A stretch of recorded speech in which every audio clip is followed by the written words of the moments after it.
სახელითა მამისათა და ძისათა და სულისაწმინდისათა ამინ. გილოცავთ ყველას დღევანდელ დღეს ოჯახის სიწმინდის, ერთობის, პატივისცემის დღეს. ღმერთმა შეგვაძლებინოს, რომ ჩვენი ოჯახები ყოფილიყოს დაფუძნებული ქრისტეს სწავლებაზე და მისი მცნებების დაცვით ყოფილიყოს განმტკიცებული თითოეული ქართველი ადამიანის ოჯახი. საფუძველი, რა თქმა უნდა, არის წმინდა წერილი, ღვთის სიტყვა და თუ ადამიანი ეფუძნება ღვთის სიტყვას და მასზე აშენებს სახლს, რა თქმა უნდა, ეს არის კლდეზე აშენებული სახლი, სადაც რაც არ უნდა ქარმა დაუბეროს, რაც არ უნდა ნიაღვარი მოვარდეს, რა თქმა უნდა, ვერ შეარყევს მის საფუძველს. მაგრამ თუ პირიქით იქნება, თუ ჩვენ აზრებზე იქნება დამყარებული, ეს არის ქვიშაზე აშენებული სახლი, სადაც ქარის მობერვის და ნიაღვრის მოვარდნის შემთხვევაში, რა თქმა უნდა, ძირი არა აქვს საფუძველი და ამიტომ დაინგრევა, განწირულია დასაღუპად სახლი. ასევე არის თითოეული ადამიანები, თითოეული ოჯახი, რომელიც კი ან ღვთის სიტყვაზე აფუძნებს თავის ოჯახს, ან კიდე თავის აზრებზე. ეხლა რაც შეეხება, როგორ უნდა მოვიქცეთ, რომ ოჯახი იყოს მყარი და კლდეზე აშენებული. უპირველეს ყოვლისა, ოჯახის საფუძვლის შერყევა ცადეს თანამედროვე ლიბერალებმა, ფემინისტებმა და ასე შემდეგ. და როგორ ცდილობდნენ ამას? ისინი ამბობენ, რომ აუცილებელია თანასწორობა ცოლსა და ქმარს შორის. ცოლებს ეუბნებიან, რომ თქვენ ხართ სრულუფლებიანი ოჯახის წევრები, თქვენ არ ხართ მონა, თქვენზე არ უნდა უფლებდეს მეუღლე და რა თქმა უნდა, არ უნდა ემორჩილებოდეთ მას. არამედ შენ როგორც ფიქრობ, ისე უნდა მოიქცე. სრულიად გაუთანაბრეს, გაუსწორეს დედაკაცი, მამაკაც, ცოლი, ანუ ქმარს. სწორია თუ არა ასეთი მიდგომა. და ისინი მანიპულირებენ ასევე, რომ თქვენ არ ხართ მონები, თქვენ ხართ ღირსეული ადამიანები. რა თქმა უნდა, ეს არის ვირეშმაკული მიდგომა, სატანური მიდგომა არის. არასდროს არ ამბობს ეკლესია, რომ ცოლი ეს არის მონა. პირიქით, აი რას ამბობს პავლე მოციქული. რაზე უნდა ეფუძნებოდეს თითოეული ქრისტიანის ოჯახი. დაემორჩილენით ურთიერთარს, შიშითა ქრისტესითა. ანუ თავიდან გვეუბნება, ერთმანეთს დაემორჩილეთ უფლის შიშით და შემდეგ განაგრძობს. ცოლნი თვისთა ქმართა, ვითარცა უფალსა. ანუ ცოლებო, დაემორჩილეთო თქვენს ქმრებს, როგორც უფალს ისე. და შემდეგ ამაზე არ ჩერდება, არამედ განაგრძობს. ქმართა გიყვარდეთ ცოლნი თვისნი. ვითარცა ქრისტემ შეიყვარა ეკლესია და თავი მისცა მისთვის. ანუ როგორ უნდა უყვარდესო ქმარს? მარტო ცოლი კი არა, ცოლმა უნდა დაემორჩილოს ქმარს, მაგრამ ქმარს ეუბნება, რომ უნდა გიყვარდეს შენი ცოლი ისევე, როგორც ქრისტემ შეიყვარა ეკლესია და თავი თვისი მისცა. ანუ რისთვის მისცა თავი თვისი? რა თქმა უნდა, თავისი თავი გაწირა ჩვენი კეთილდღეობისათვის, იმისათვის, რომ ეკლესია დაიარსებინა და თავისი სისხლით ვესაზრდოვებინეთ. აი ამისათვის გაწირა თავისი თავი, რომ ჩვენ ყოფილიყავით კარგად, ჩვენთვის ცოდვები მიეტევებინა. ამიტომ რას ეუბნება ქმარს? ცოლებისთვის საკუთარი თავის გაწირვა თუ მოგიწიოს, აუცილებლად უნდა გაწირო იგი. და შემდეგ ვისაც უყვარსო თავისი ცოლი, მას თავისი თავი უყვარსო. და შემდეგ მოდის ესეთი მუხლი. არავინ მოიძულებს საკუთარ თავს, არამედ ზრდინ და ფუფუნებ მას. ანუ საკუთარ თავს არავინ მოიძულებს ჩვენ, ყველა ვზრდით და დავფოფინებთ საკუთარ სხეულებს. ასე რომ ჩვენი სხეული ეს არის ჩვენი მეუღლე, ჩვენი მეორე ნახევარი. და რატომ უნდა იყოსო ცოლი დამორჩილებული ქმარზე, რადგანაც ქმარი თავია ცოლისა, როგორც ეკლესიის თავი არის ქრისტე. ანუ განუწესა ღმერთმა ცოლსა და ქმარს შორის იერარქიული წყობა, რომ იყოს ერთმანეთში ჰარმონია, სიყვარული და ურთიერთპატივისცემა. და ბოლოს ესე მთავრდება პავლე მოციქულის სიტყვები: ცოლთა რაითა ეშინოდეს ქმრისა. ახეთ როგორი სიტყვებია: ცოლს უნდა ეშინოდესო ქმრის. სხვაგან წმინდა წერილი ამბობს: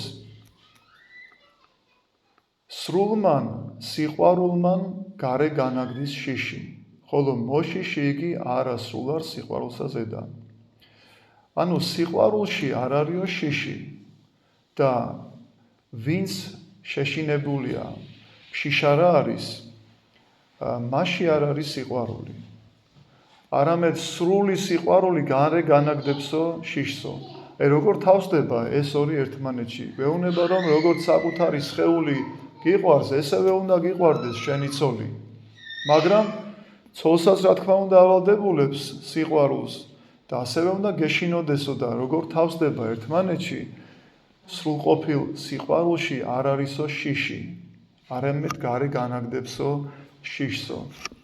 რა თქმა უნდა, აქ არ არის ისეთ შიშზე საუბარი, სადაც ერთი პიროვნება მეორის დანახვისას შეძრწუნებული არის, შეშინებული არის. არამედ აქ არის საუბარი პატივისცემაზე და პატივისცემის გამოხატულების ერთ-ერთი სახე რა არის? აი მაგალითად, გეტყვით ერთ რამეს. შვილებს მამის შიში ხო აქვთ და რა შიშზეა საუბარი?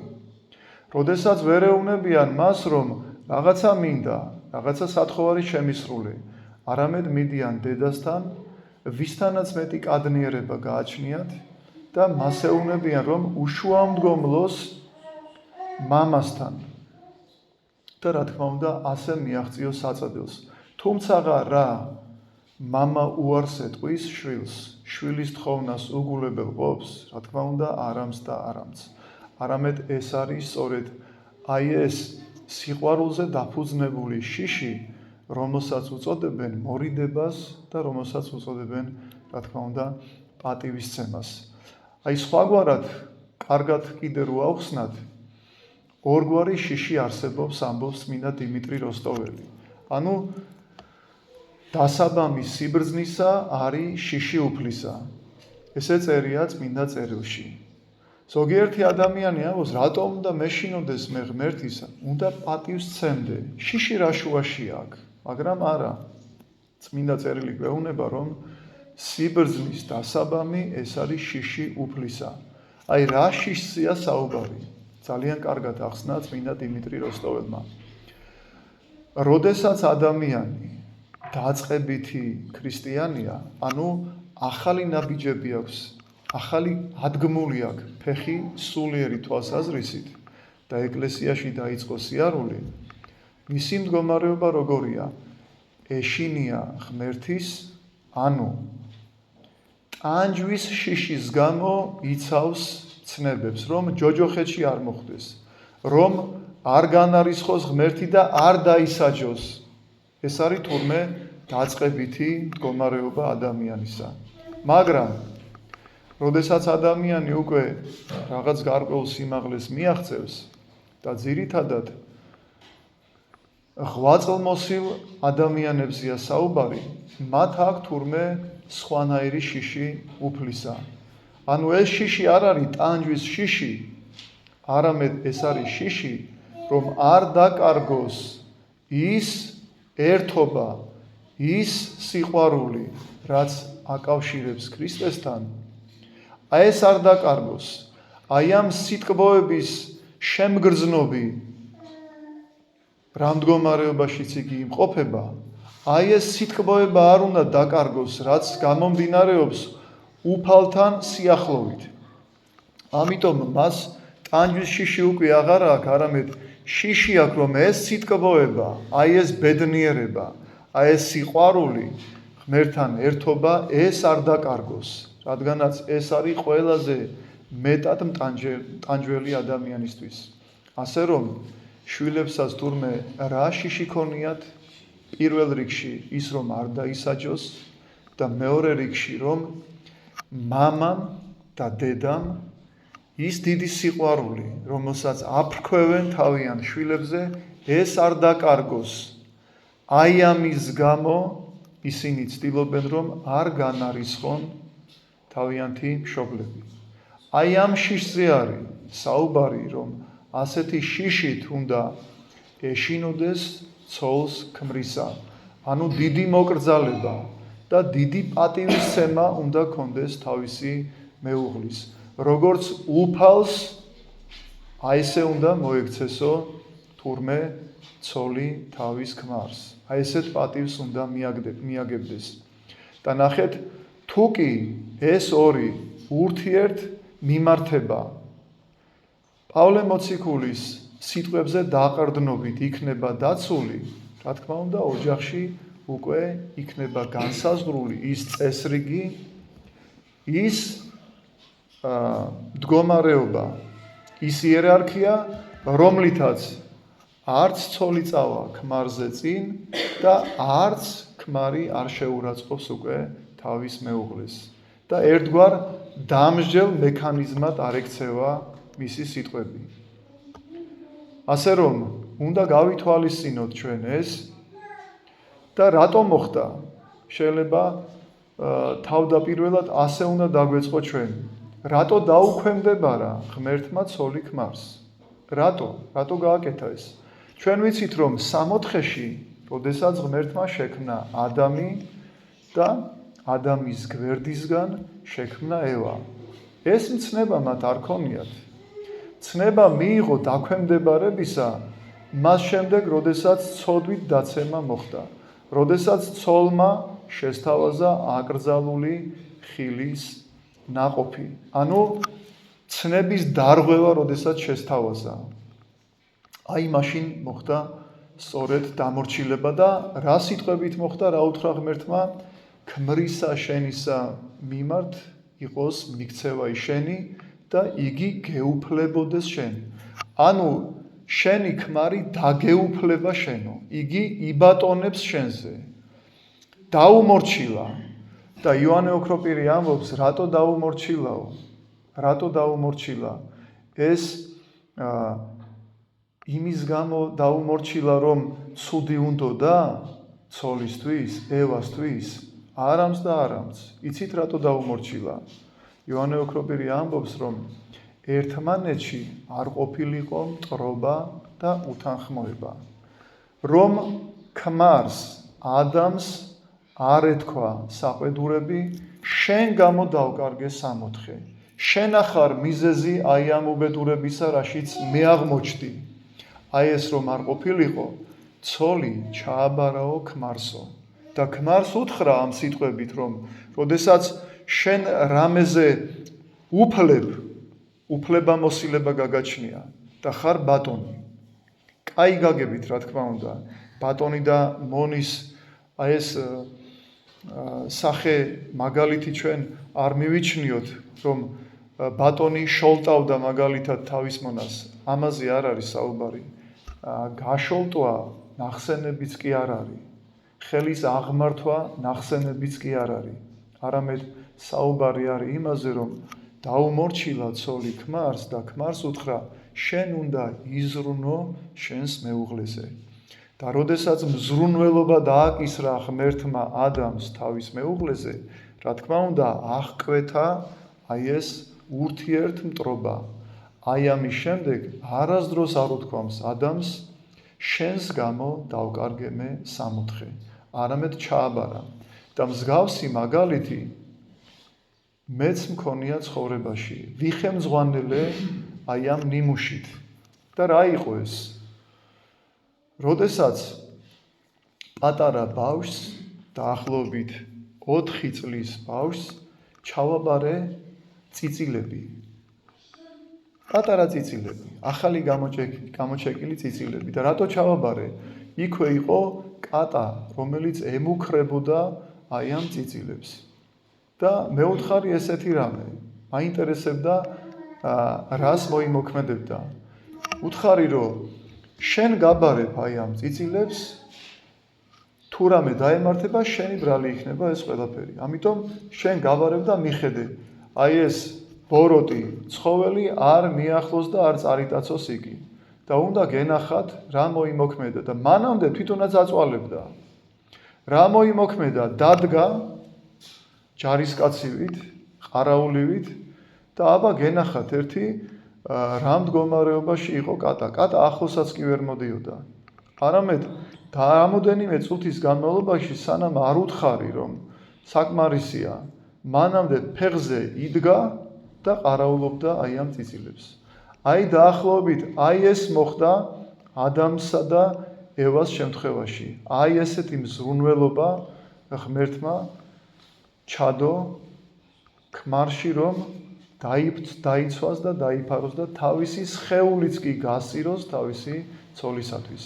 და იოანე ოქროპირი ამბობს, ეუნება ქმრებს, გინდა რომ ცოლი გემორჩილებოდესო? ისე იზრუნე მასზე, როგორც ქრისტე ზრუნავს ეკლესიაზე. აი ეს არის უკვე საოცარი სიტყვები, ეს არის გვირგვინი აი ამ საუბრისა.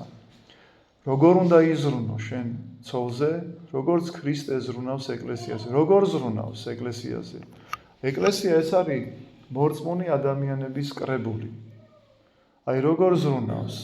ვინც ეკლესიის წევრია, ძალიან კარგად იცის იმან, რომ ერთი თმის ღერიც კი განრაცხილი, ანუ დათვლილია თითოეული ადამიანის თავზე და ყველაფერი ხდება ღვთისგანგებულებით.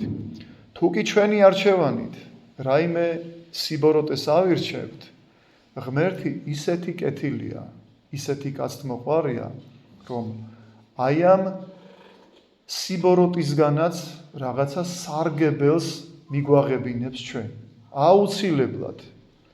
აუცილებლად და თუ მის ნებას დავემორჩილებით, რაც არ უნდა ფიქრობდეთ და გვეგონოს, რომ ცუდი არჩევანი გავაკეთეთ ჩვენ. რა თქმა უნდა, გაივლის გარკვეული დრო, ჟამი და მიხვდებით, რომ ეს იყო საუკეთესო არჩევანი. ამაზე კარგს ვერც კი განსაზღვრავდა ადამიანი საკუთარი თავისთვის. ღმერთი არის მზრუნველი ჩვენზე, ჩვენ საკუთარ ცხოვრებას ვეპყრობით, დაუდევრობით, მაგრამ ღმერთი ცდილობს, რომ გვაცხონოს. ყველაფერს აკეთებს იმისათვის და მიტოვების ორი სახე არსებობს, როგორც ამბობს იოანე დამასკელი. ერთი მიტოვება ეს არის დროებითი, განგებულებითი, როდესაც ადამიანზე დაიშვება მწუხარება, ავადმყოფობა და ადამიანს გონია, რომ ღმერთმა მიატოვა იგი, მაგრამ არა.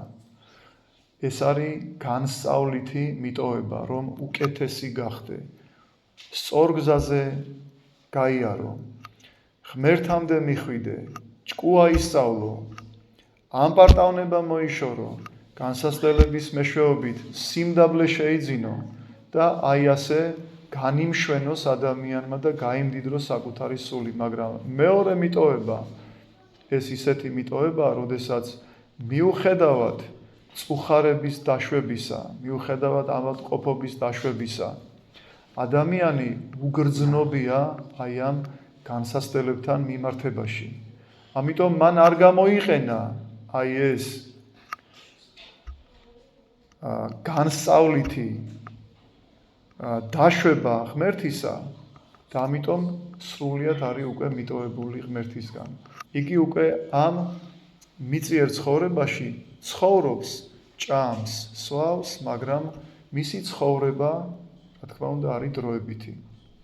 სხეული სული, როდესაც სხეულს განეყრება, აი ამის შემდეგ იწყება უკვე მარადიული სიკვდილი.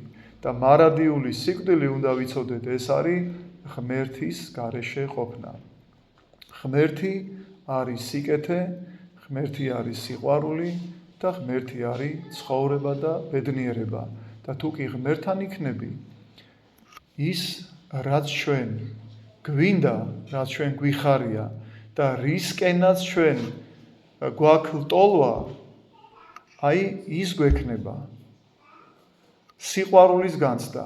არავინ არ ამბობს, რომ უსიყვარულობა ეს არის ადამიანის მისწრაფება. სიბოროტე ეს არის ადამიანის მისწრაფება, რადგან ეს არის არაბუნებრივი მდგომარეობა. ჩვენთვის ბუნებისეული მდგომარეობა ეს არის სიკეთეში ყოფნა. და სიკეთეში ყოფნა ნიშნავს ღმერთთან რაც შეიძლება ახლოს რო იყოს ადამიანი. და თუ კი აქვე ამას აღასრულებს, მიუხედავად დაცემებისა, მაინც წამოდგება, მაინც იბრძვის და მაინც შეერთდება ღმერთთან წმინდა ზიარების მეშვეობით, რა თქმა უნდა, როდესაც ესეთი ადამიანი გარდაიცვლება, ეწოდება მას ქრისტეში შესვენებული. ქრისტეში შეისვენა. შესვენება ალბათ ხვდებით რაც არის. ანუ უნდა განისვენოს ადამიანმა. ანუ აქ შრომობთ, აქ წვალობთ და ქრისტეში უკვე არის განსვენება, მოსვენება, დასვენება, გინდა ესე გავიგოთ. აი ყოველივე კარგი, მოსვენებული მდგომარეობა, უზრუნველი ცხოვრება, არა გაქვს შიმშილი, არა გაქვს წუხარება, არა გაქვს ტკივილის განცდა, არ გჭირდება მიწის დამუშავება, ოფლის ზღვრა, რომ მოიპოვოთ ღიური საზრდო. არ გჭირდება საზრუნავები, ღმერთი ყველაფერს გიგვარებს. რაც შენთვის საუკეთესოა. სიხარული, ბედნიერება, ჯანმრთელობა, ყველაფერი გაქვს, არც შეგცილდება, არც დაგცხება. აი ესეთი არის ქრისტეში შესვენება. ამიტომ ღმერთმა შეგვაძლებინოს, რომ ვიცხოვროთ ქრისტეს მცნებებით და ეს ყოფილიყოს ჩვენთვის საფუძველი, საძირკველი, რაზედაც შემდგომში ჩვენ დავეფუძნებით და ავაშენებთ იმ სათნოების სავს, რომლითაც ადამიანი განდიდდება ცათა სასუფეველში. და ესეთი მეუღლეების მხილველი შვილებიც, რა თქმა უნდა, იქნებიან ზნეკეთილები. აღზარდენით თქვენი შვილები მოძღვრებითა უფლისაითა წერია წმინდა წერილში. ღმერთმა შეგვაძლებინოს, რომ ჩვენი შვილები აღზარდოთ ქრისტეს მცნებებით, ეკლესიურად და არანაირი კომპრომისი არ დაუშვათ ზნეობრივ აღზრდაში. ის რომ გიყვარს შვილი, ეს იმას არ ნიშნავს, რომ როდესაც უწესოთ იქცევა, როდესაც სიწმინდეების მიმართ არის ინდიფერენტული, ეს უნდა ჩვენ შევიწყნაროთ. არამც და არამც, ესე არ უნდა მოიქცეთ. არამედ კაცრი სიტყვა.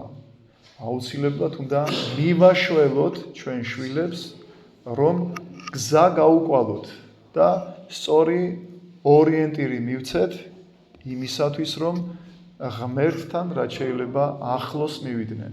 ღმერთმა დაგლოცოთ და ღმერთმა გაგურთოთ.